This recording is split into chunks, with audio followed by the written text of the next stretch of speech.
It's late winter and it's time to start thinking about summertime.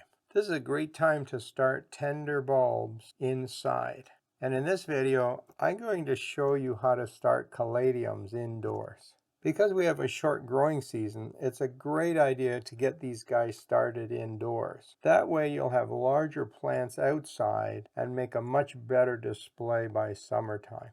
The caladiums I selected are called White Queen. They make these nice large whitish green leaves with red stripes in them. Because I'm going to put these into a part shade garden, these should look pretty good because the white will kind of shine amongst all the rest darker green colors. Now caladiums are tubers.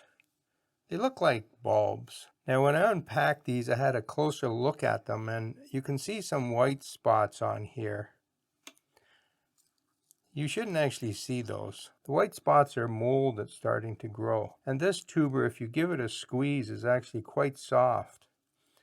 I'm not sure this one's going to grow. It's probably going to rot once I start adding a little moisture to it. The other four seem to be okay.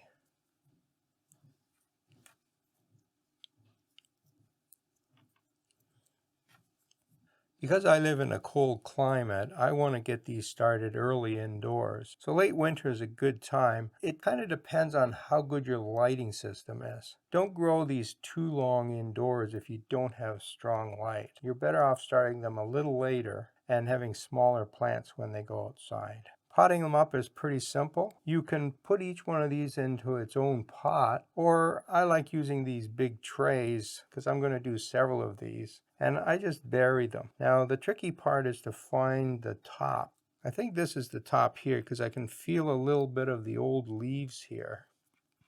But if you plant these upside down, they'll still grow properly. The shoot and roots know which direction to grow. If you really don't know which way to do it, plant them sideways. That will work as well. I like using Pro Mix. So here's a tray with some fresh Pro Mix in it. I just make a hole, cover them up,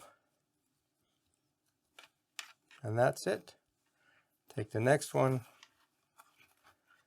do the same thing. Now my Pro Mix here is a little moist, so that's probably enough moisture for them. As this dries out a little bit, I'll keep this just moist. You don't want a lot of water in here. We want to warm them up a bit, give them a little extra moisture. The extra moisture will cause these to start new roots. Once you see new roots, you can start watering a little more, but do it gently. Don't add a lot of moisture. If you get them too wet, they will rot. So the trick here is to add enough moisture to get them to start new roots, but not so much that they rot. And you're better off erring on the side of being too dry. If they're too dry, it will just slow down the growth. Being too wet will rot them. Once you start seeing a new shoot coming out of here, give them strong light. Even though these are part shade plants, the light you have indoors is not that strong, and you want to give them as much light as possible. Now these are frost tender, so they can't freeze. So don't rush them outside. In fact, I don't take them outside till we have about 10 degrees centigrade. I don't even go close to freezing temperature. These are warm growers, and they're going to grow better indoors than sitting outside on a very cold day.